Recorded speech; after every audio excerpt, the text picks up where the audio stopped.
I know you had a very difficult experience in your life. I was almost killed by sniper fire. I I always have say goosebumps. we absorb things like a sponge.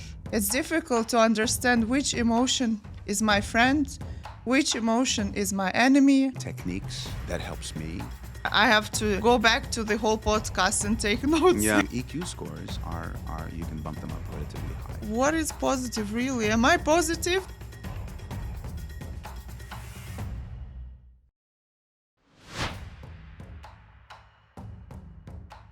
Hi guys, welcome to my new episode, Brands Through Stories.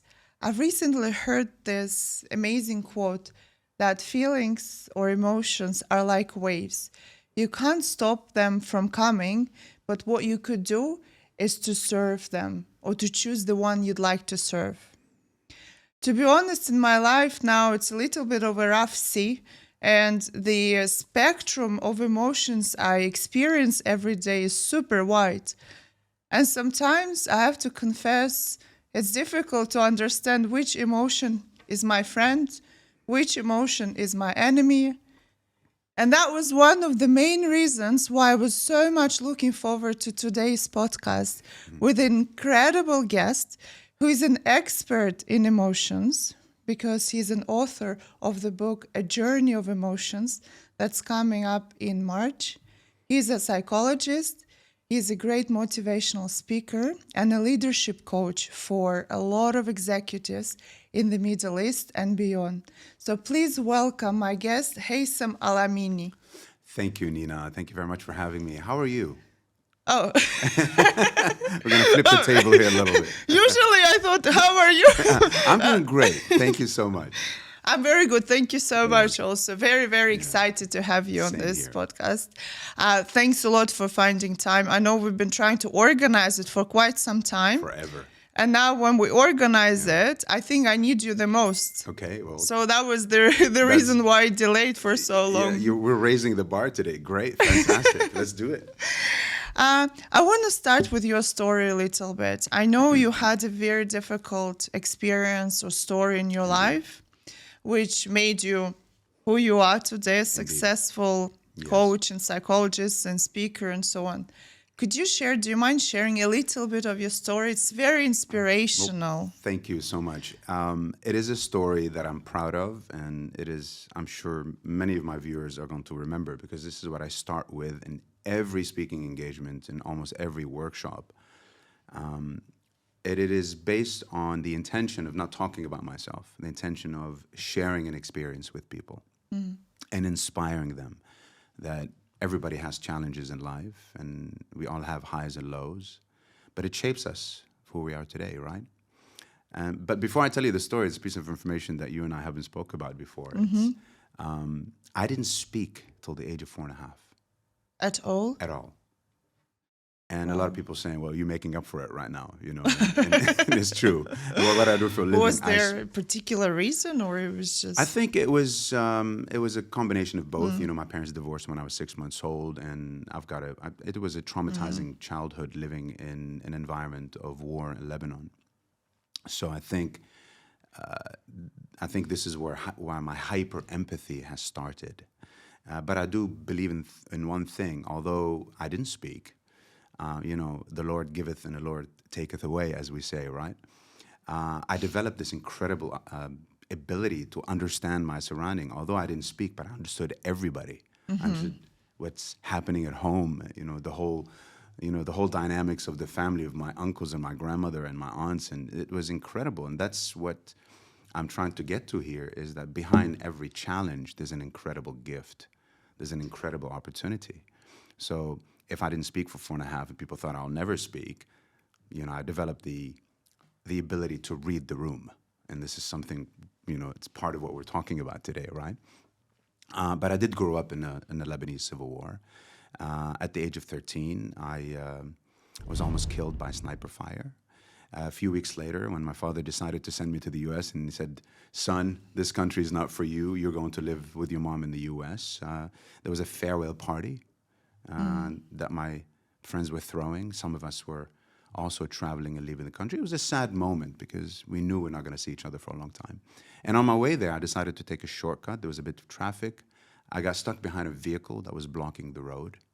And it took me a few minutes to sort of navigate between the sidewalk and the car. And by the time I came close to his window was down. I said, "Hey man, why are you blocking the street?" And he looked at me with this peaceful demeanor. He goes, "Tawakkal ala Allah," means God be with you. And I said, "Okay, well, I'm late." And so I'm late. I gunned it 150 meters down the street. The same car exploded with about 70 kilos of TNT, killing and injuring 80 people behind me. Now, I I always have say, goosebumps. yes. And I always say, do you think I'm lucky? Yeah. I ask this question. I don't think it's luck, to be honest with you. I think luck runs out after the first few bad experiences. I think it's fate. But I did realize then that I had some sort of a calling, and I'm just giving you a couple of examples where these near misses happened. But then I started to develop this feeling that I didn't know how to process. I didn't know what that feeling was. That, almost being killed a couple of times and living in an environment that was extremely dangerous. And when I went to the U.S., I was looking forward to a new life and a new experience, and I was really, really excited. Didn't speak English very well. I was French educated, spoke Arabic and French only. And I wasn't accepted by many schools until a neighbor of ours who overheard a conversation with my mother in the elevator and realized that, my mother's looking for a school. And 3 days later, he met my mom downstairs by the pool. She was having a barbecue party. He says, "Listen, I'm your neighbor, and I've got 3 boys about your age. Would you like me to arrange you an interview for one of the best schools in the country?" And it happened.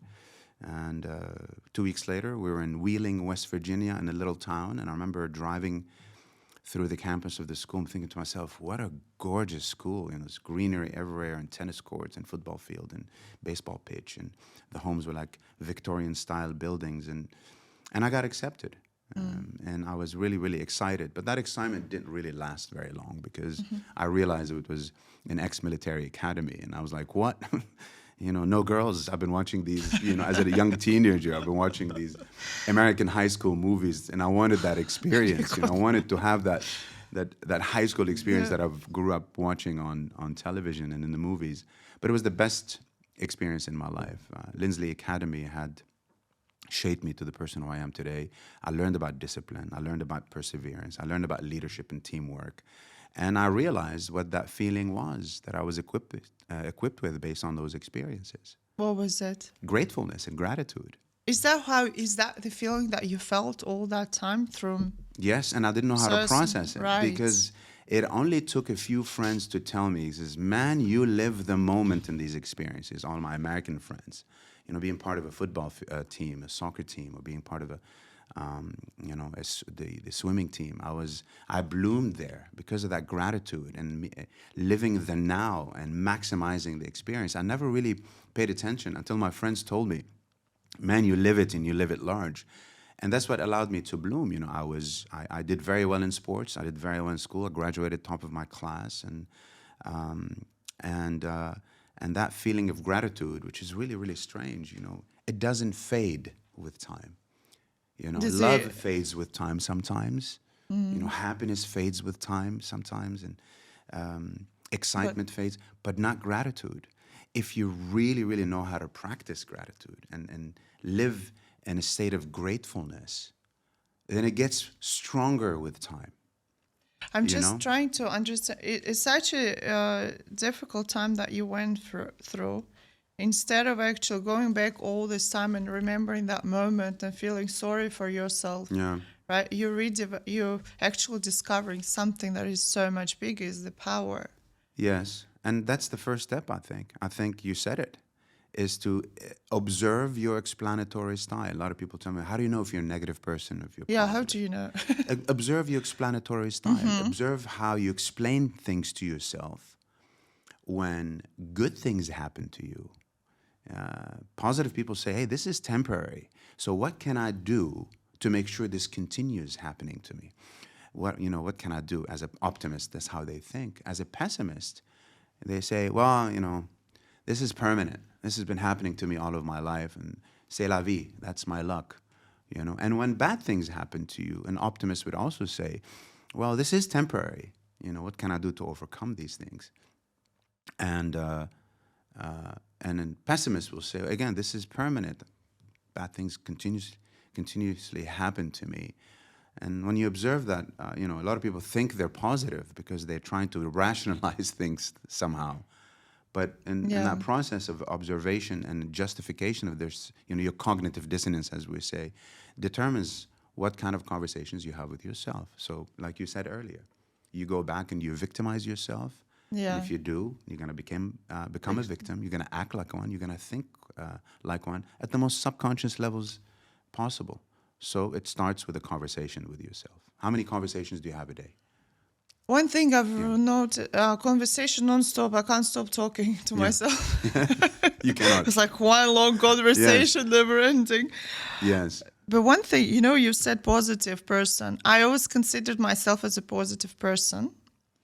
And even when I went through quite a difficult time 3 years ago, when I lost my business partner, and it was the business almost on the edge of bankruptcy, I felt I was positive. It was a very hard time, but every day was a positive feeling. Yeah. But these days, I ran into the more personal things, right, where it's idiotic to be positive, to be honest. Not idiotic, maybe it's too categorically to say, but it's very strange to be positive when you're going through the time like that in your family, right? So, and here you go. Now so who am I now? Yeah. Where's that positive person? Yes. And this is the first, I think, realization at this age that, okay, what is positive really? Am I positive, or what was it? Or was it just sweeping off all the negative emotions? Indeed. And a lot of people think that positivity is just always being, on the side of, I can make it happen, I can do it, and being, having the intention that everything is possible. Well, it is good to think that way, but you said you have to be not so naive about certain things. Yeah, and then how do I know now if I'm a positive Well, there person? you go. It's the quality of conversations that you have with yourself. So for example, if you say, listen, I'm not sure if I'm going to close this deal. Mm-hmm. I'm not sure I'm going to fix this problem. And because of this, because of that. It's perfectly normal. That's what we call the problem-solving process of our internal discussions. But problem solving without decision making, which is the solution and the action, if you lack that, then you are a negative person. All right. So just because you're thinking negative thoughts, it's perfectly fine. If you talk about the challenges and the difficulties that lay ahead of you, just make sure then you say, and this is what I'm going to do about it. This is where pragmatic thinking starts to happen. These are the generating choices in front of you. And a person who has choices is a person in control. And a person with no choices is a person without, with a loss of control and tends to have a mindset of being a victim. And that's dangerous. So as long as you see that path, I know it's rough, but you see there is a way, you could consider to a certain extent that you are more positive rather than of course. Negative. There you go. There you go. Well, then I'm still a positive person. Of course. And look, for me, to be naively positive is when you have a lot of problems in your life and you go, and you just ignore it and say, one day something good will happen. That's not really positive. That's being, that's being naive. You're just relying on the power of the universe. Well, you need to actively participate with that power. You need to be able to be, active and conscious in the process so the universe can reciprocate. Otherwise, you're just pretty much, just a you're just naive. Stupid a little bit. Sorry, dumb, probably. Don't want to use these words. Let's just use the words as they are. Exactly. Your idea of gratefulness, I remember you've said you're so grateful that it's gratefulness on steroids, right? Yeah, it's being thankful on steroids. It's being thankful on steroids. And on steroids. Yeah. And it's true. Yeah. I'll give you an example. Like right now, this is the most important thing I'm doing in my life. This is so beautiful. Thank you also. And you see how beautiful it is. It is so beautiful. And not because to give you a compliment, because it is, in my mind, the most important conversation I'm having. You know what? When I step outside and I'm in my car and I'm going to work, it's the most important trip to my next meeting. And when I get into that meeting, it's the most important meeting that I have ever. And in my book, A Journey of Emotions, I wrote one of my favorite quotes. I'm not trying to big myself up here, but it says, be in the present, and the future will reflect how you live there now. The only control we have, and I know this sounds very cliche, but the only control we have is now. This is where you can pour in your emotions, your effort, your talent, you know, your personality. And when you do that, everything falls in place. I guarantee you, because that's the only thing that is tangible, which is now. Can I challenge this a little Yes, bit? yes, do it. I So, like that. Yes. so let's say right before you come into this, you've bought a new car, and on the way here, you completely destroyed it. Mm-hmm. And thankfully, you're healthy and you managed to get to this podcast. Okay. Or maybe the car is not the most important thing, but Yeah. would that not influence your mood, your present moment, Oh, absolutely. the most, yeah? Yes. See, and that's what I want to shed some light on, Yes. on emotional intelligence. Yes. A lot of people, this is what emotional intelligence is not. Yeah. It is not controlling your emotions. It is not suppressing them. It's not putting them in that deep, deep compartment somewhere down in your subconscious. I'm just going to leave it deep there so I can no longer deal with it. Yeah. It's not. Emotional intelligence is about awareness. Awareness, yeah. Yes. So it's about managing your thoughts and your emotions, managing them. Mm-hmm. And what do you do that? And how do you do it? Well, there's three main pillars. And of course, this EQ topic is quite deep. But the three main is self-awareness. Is the more you are about yourself, what triggers you?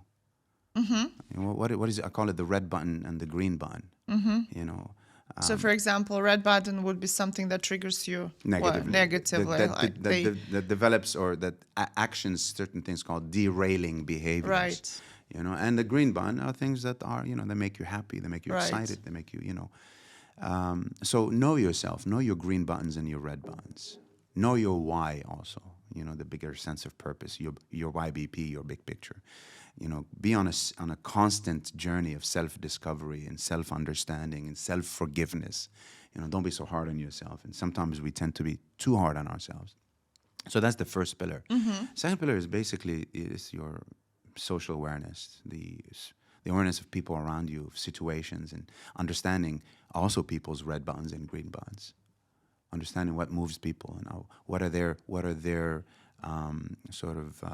their drivers and their motivations and their whys, and you can apply this in anything, relationships with boss, with loved ones, with your wife, with your husband, your special somebody, your brothers and sisters. You know, when we know people and we stop and listen and really listen, we understand that second. You know, that's so you can move on to the third pillar, which is choosing yourself. So knowing yourself, knowing others, and choosing yourself. And what I mean by choosing is you choose your behavior. That is the right behavior with the right person based on the right scenario. situation and scenario. And when you understand that, your ego just takes a step sideways. It's not about you anymore. You know, it's not about your complexities. It's about, and so it's such a beautiful thing to change, because we're doing this right now, right? So a lot of people are not really good listeners, right? I've noticed that in yeah, my like, workshops, right. a lot in my clients. Correct. People want to talk before. I find it a disaster of today. Exactly, and a lot of people they're so then what do? I say, well, they listen to reply. Yeah. To respond. ASAP. They don't listen, and which means they are waiting for their turn to talk. And they're preparing something. And by the time they say it, it's completely irrelevant to either the current point or even to the dynamics of the conversation. So we should really learn to listen to understand.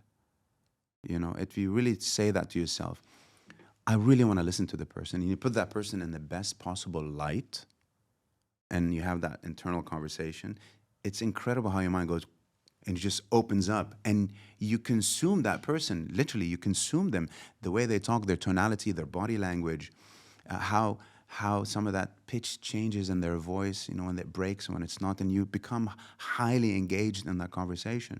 Is it something attainable or, you know, trainable? Well, absolutely. There's a formula that I talk about in my workshops. Right. I'm not sure if you want to hear about it now. It's like the listen formula. Okay. You know, so it's listen, L-I-S-T-E-N. Okay, let's So L hear stands it. for look. And look means look in the person's eyes. You know, just establish. It's hard even to It look, is right? hard, We yeah. always want our eyes move It is around. hard. Now, what I mean by look is not that that stare down look. It's going to No, I'm intimidate gonna people. Hey, for the rest of conversation, I'm gonna be very cautious. yeah, where exactly. I'm So looking. when you look Yeah. at people, just make sure Yeah, that you, you're looking at and them. it's intimate. You know, it makes the conversation personal. I stands for inquire. You know, ask Okay. open-ended questions. Yeah. You know, and you know, in your business, who do you think is in real control of a conversation? Is it the person who's asking the questions or answering them? Asking, of Asking, but course. who feels in control? Is the person Yeah, who's the one answering. So it's a talking. beautiful thing, yeah. And then you have the S, means summarize. And that's what a lot of people don't do. Like I was saying, 99% of people at the end of the conversation, let me see if I got you straight. What you're saying is this, is that correct? You see, I'm shaking my head and you're shaking your head as well. Suggestive body language. So All not only right. does I- it, yeah, so it doesn't only Yeah. let the person know I've been listening to you, but there's also an incredible opportunity here is to avoid misunderstanding. You know, you and I can't think about two things at the same time. There's something's gonna miss out. We're gonna miss a small piece of information, no matter how good of a listener you are. So when you summarize, the person who says, yes, that's true, and don't forget this is, yeah, that's correct. And often, that thing that you missed is often the cause of breakdown or conflict later or miscommunication later. But I did tell you this. No, you didn't. Yeah, I did. I spoke about it. We missed it. And then, of course, there's the process of taking notes. It's the T. You know? Take notes. Oh, take notes still? Take notes. And you know, in Yeah. my company, I really don't like it when employees walk in without a notebook. You don't like it? I don't like it without a Same notebook. here. I never said I don't get it. Are you gonna remember this? And 99.99%. That's my red button. Yeah, there you go. It's like, where's your One notebook? big red button in There the you go. evening. There you go. in So the meeting. and you know, I was coaching a couple a while ago, as a you know, and of course, like many couples, the one gripe is you don't listen to me. You know, you're not a good listener, darling. So I said, okay, listen, I want you to go to your wife, and just practice 20 minutes of active listening. And I told him about the listen formula. And I said, just take notes, you know, so you don't interrupt her. And then later on, you know, you can summarize what you've heard, and then you can respond, but listen to understand and you know, write down your thoughts in the process. And 3 days later, he calls me and says, Hayssam, it just went completely south. I said, what? He says, we fought even more. I said, what? Well, he didn't declare the intent. He said, listen, darling, I want to take notes, because it sounded like he was just taking, you know, keeping score, you know. So there's the intention here, of course. Intention. Yeah. So take notes. And then this is where it changes, the E and the N. E is empathize. You know, empathize is empathize with the person. So at least, yeah, You the know, spelling and empathy spelling is- exercise. Yeah, is I feel with you, man. You know, I feel with you. I feel with. But I'd like to take it to the next Yeah. level. Empathy, especially in today's world, is the most sought after Yeah. quality in today's leaders, right? And so empathy is not about, oh yeah, I feel you. Oh really, that must be difficult. Yeah, that's good. But what should elevate that, it doesn't fit somewhere in the listen formula. I'm going to add it. It's compassion. So if empathy, I feel with you. Compassion, I'm here for you. What can I do to help you? Within my capabilities, within my line of responsibilities, within my power, what can I do to help you? It starts with that intent in there, that I want to listen to help this person. And guess what? When you do that, every bone in your body, your facial expressions, your tonality falls into place. And the last one is neutralize, which is N. A lot of people have it, you know, it's like, what do I mean? How do you neutralize? Well, think about it. Is adopt the communication preference and style of the person in front of you. If the person is excited and talking about something that is important to them, respond with enthusiasm and excitement. So empathy is emotional mirroring. Right. Neutralize is physical mirroring. Right. And mirroring is a psychological technique to yeah. connect and influence people.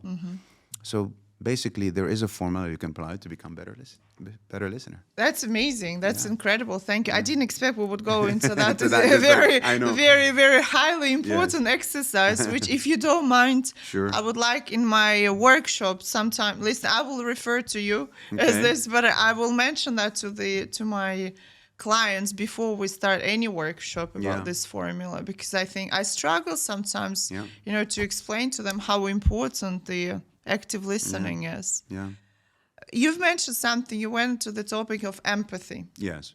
And I think I'm thankful enough to God that I was born with empathy. Yeah. And to be honest, it helped me throughout many years. It helped me a lot in the early career when I started my first company 20 years ago, because I had all the older employees, and somehow that empathy actually, instead of me pretending that I know everything, helped me to Yes. connect with them and Yes. develop a great business after.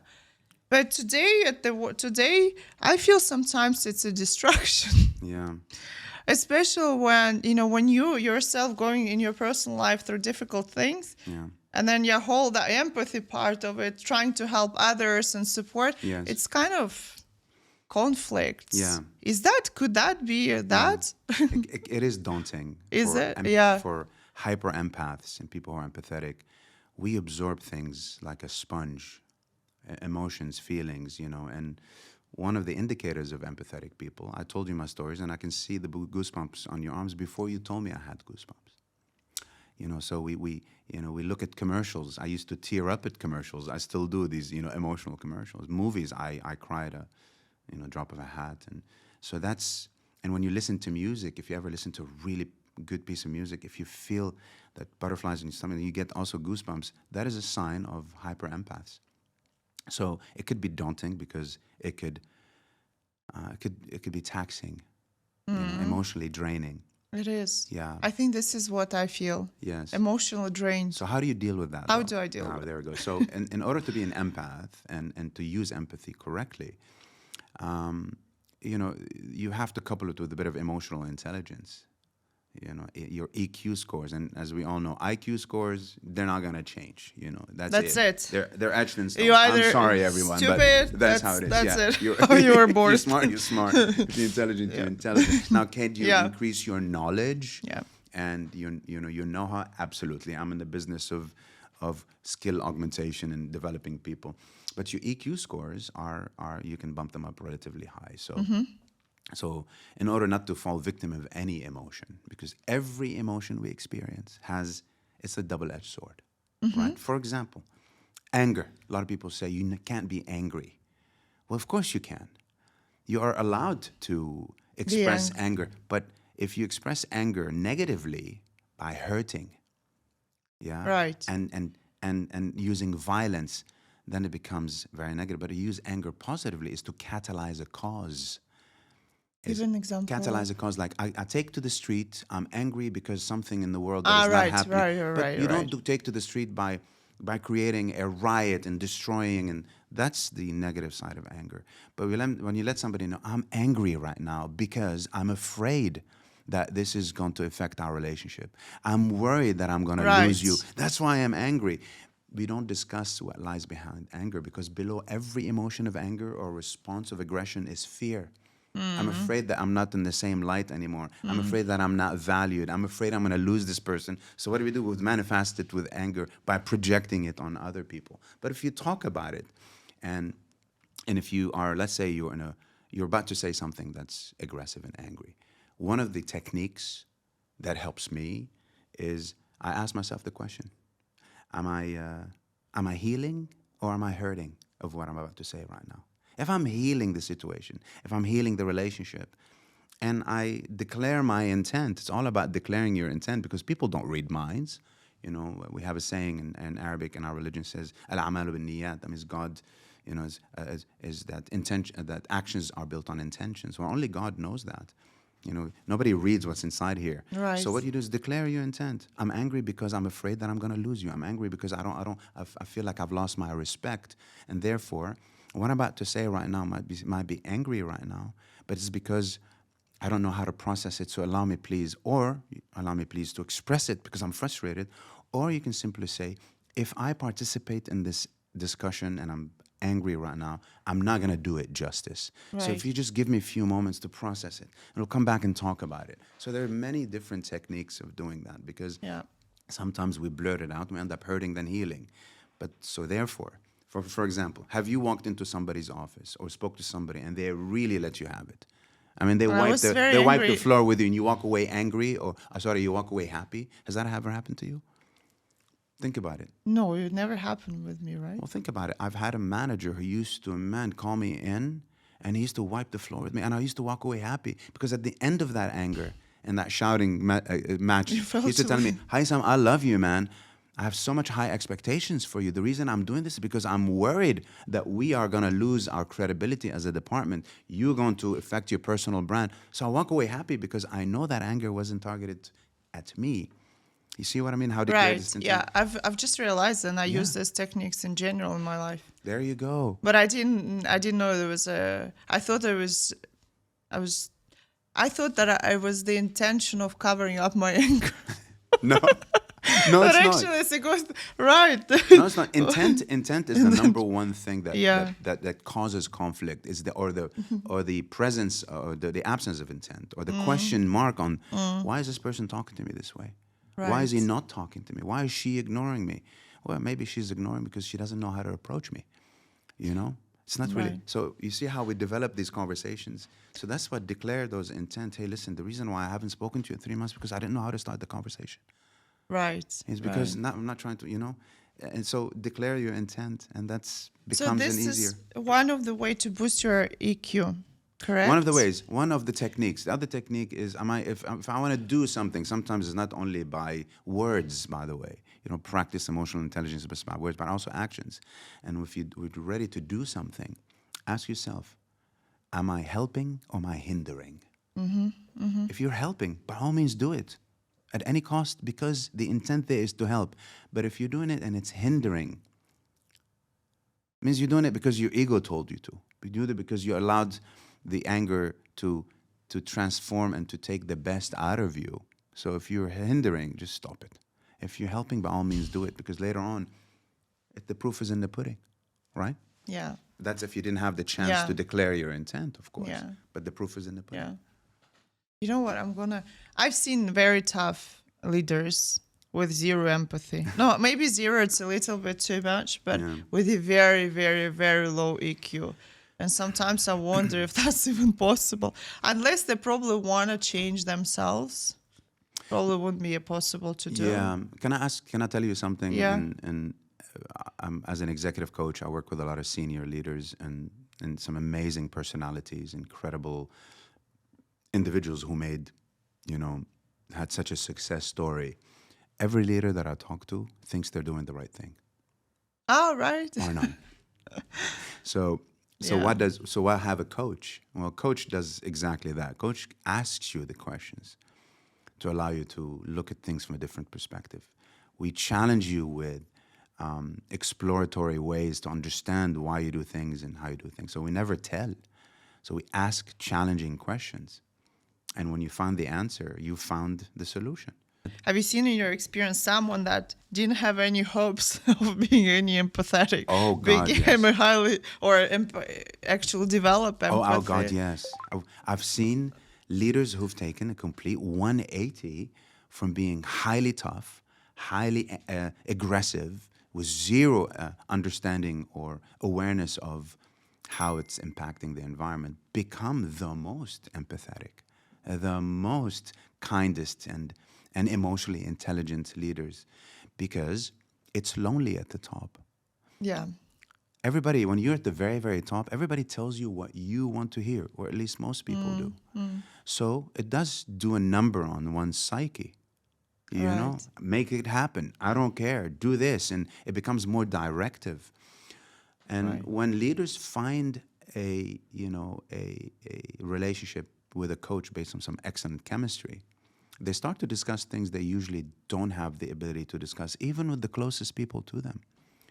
So that's what coaching does. It sheds light on becoming more empathetic, a leader with better emotional intelligence, and at least to be heard. And a lot of my coaching sessions, you know what they tell me? They say, thank you, Hayssam. I feel a lot better. And honestly, I did 5% of the talking. I just did 5% of the asking these powerful questions. And through the process, they heal themselves. It's incredible. This is beautiful. Yeah. It's beautiful. I have to say, unfortunately, we're going towards the end of the podcast, but I could sit for another at least 3 hours, then have lunch, and then another 3 hours. Maybe we should do that. Maybe we should do that. I loved it. I've learned a lot. I think yeah, I have to go back to the whole podcast and take notes Yeah, again. well, I learned a lot of things. It helped me a lot. yeah. I think for our audience, guys, what we're going to try and do with my team now is to take all this amazing information and can summarize them in little bits, for you, and prepare a summary of this podcast that you can then print out and use it on your daily basis. I think it's a lot of insights. Thank you so much. Thank you so much, Nina. I have the last 3 questions that I asked all the guests. Yes.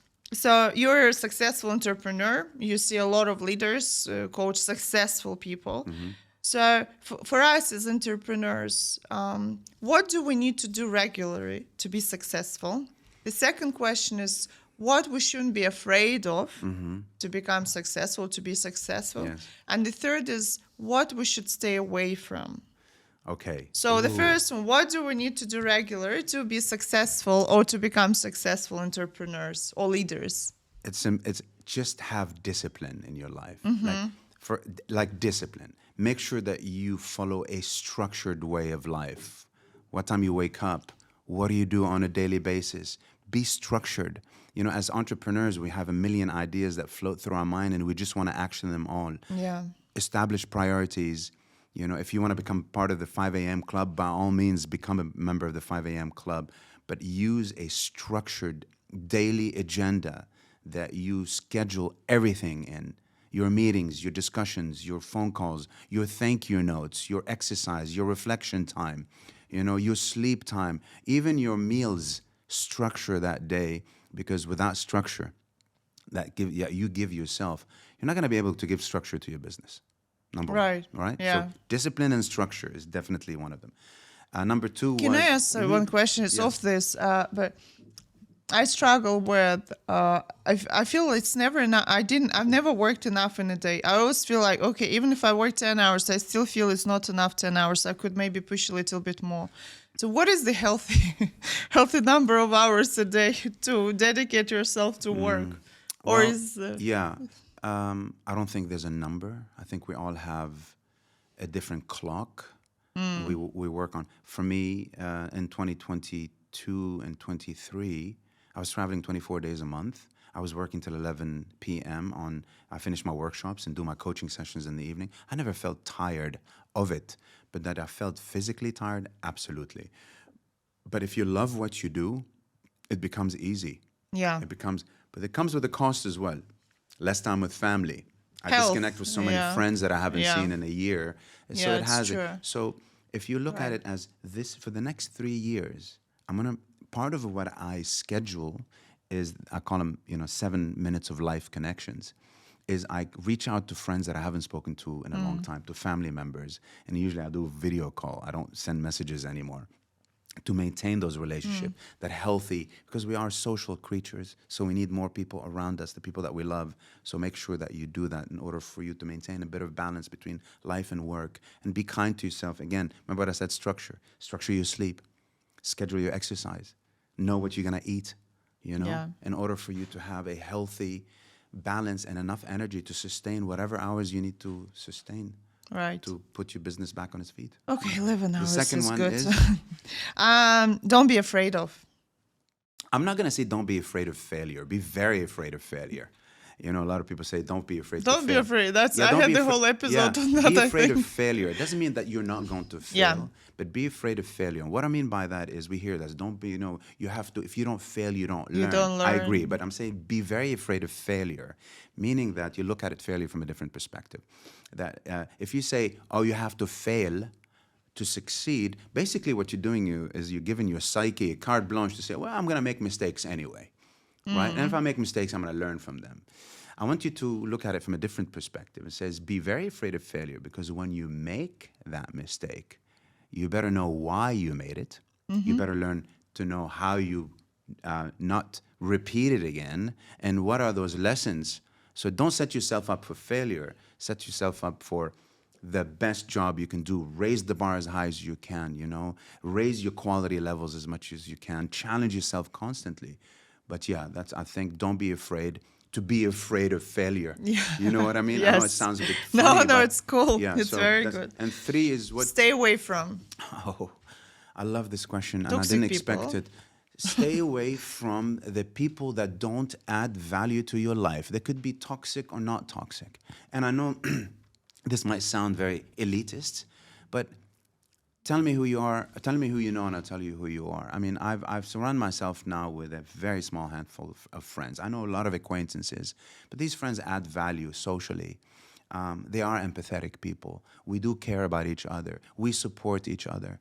And a lot of people say, well, you know, I've got a lot of toxic people in my life. Like, for example, family members. Can I cut off family members?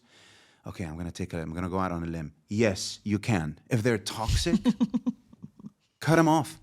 And we say, well, what if I can't cut off my mother? For example, people say, okay, it's a sensitive topic in our culture. Well, limit the interaction.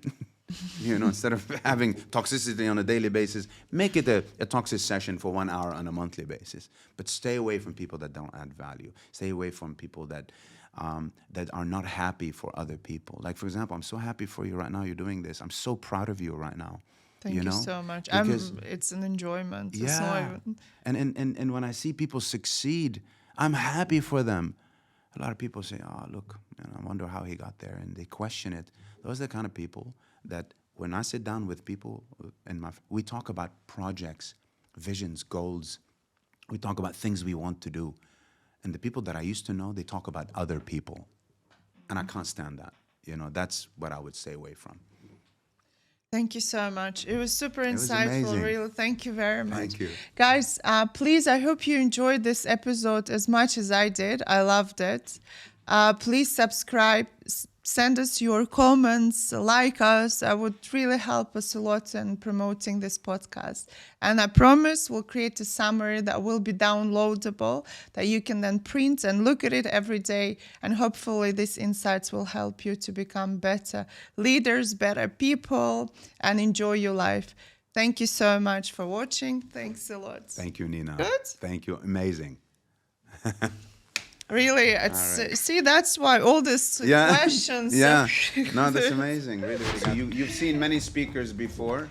Put me in front of 7,000 people. I'm in my element. Put me in a room with one camera. I struggle. I gotta look comfortable, right? It's never comfortable.